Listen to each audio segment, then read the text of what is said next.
Patagonia does not feel like one destination.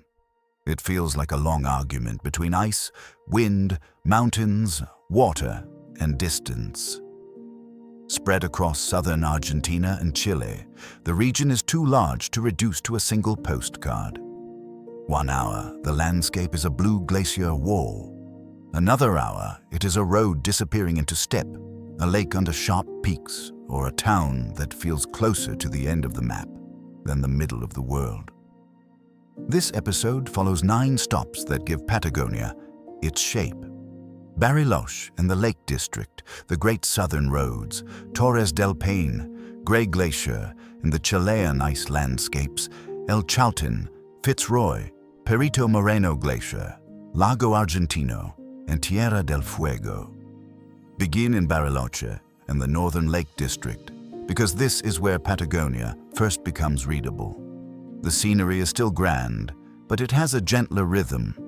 Forested slopes, deep blue lakes, mountain towns, and roads that make the region feel accessible before the distances stretch out. Bariloche is not the wildest version of Patagonia, and that is exactly why it works as a beginning. It gives the journey a human scale before the route moves south into harsher, more exposed country. From there, Patagonia becomes a road story. Routes like Argentina's long southern highways and Chile's Carretera Austral reveal the region through movement. Gravel, wind, bridges, ferries, open valleys, and sudden views that seem to appear out of nowhere. The point is not speed. The point is space. Patagonia makes the road feel small, and that smallness becomes part of the experience. Every mile seems to remind travelers that the map is bigger than the plan. Torres del Paine brings the landscape into one of its most recognizable forms. The towers, lakes, rivers, glaciers, and wind-shaped valleys make the Chilean side of Patagonia feel almost theatrical. But the park is not just a backdrop for dramatic peaks.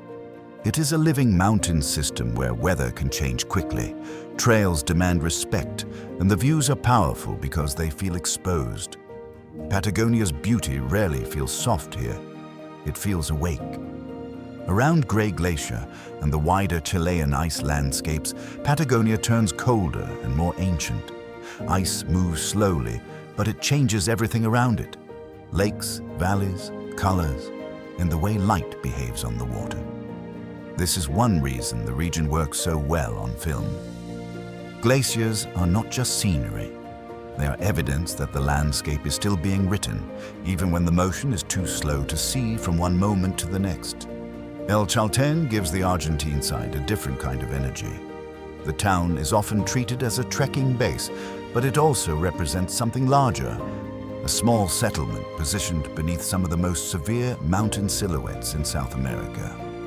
Trails, weather windows, climbers, hikers, and early starts all shape the feeling of the place. Chalten is where Patagonia becomes less about looking from a distance and more about stepping into the mountains. Fitz Roy is the icon that explains why.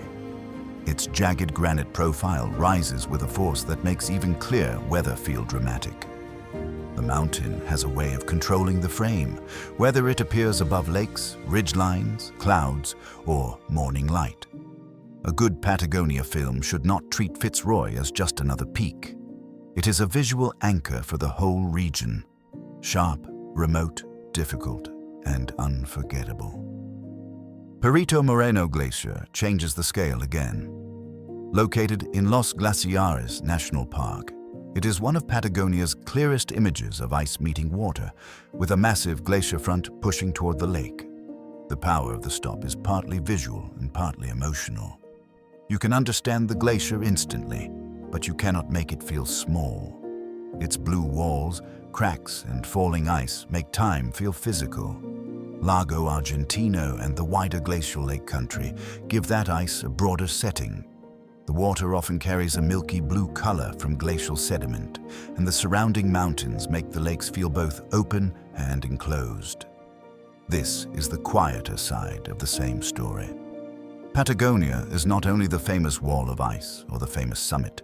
It is also the space between them, cold water, wide sky, moving weather, and long horizons.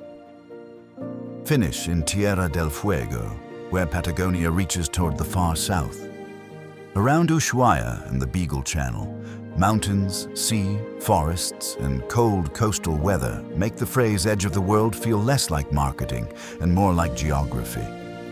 The journey ends here because the landscape itself feels like a threshold. Roads and towns continue, but the continent is running out of room. That is why Patagonia belongs in a travel documentary. It is beautiful, but it is not easy beauty. Its power comes from distance, weather, exposed roads, difficult mountains, blue ice, and towns that survive by adapting to the edge. Travel slowly, leave room for conditions, respect the scale, and Patagonia becomes more than a place to see. It becomes a place that changes how far away the world can feel.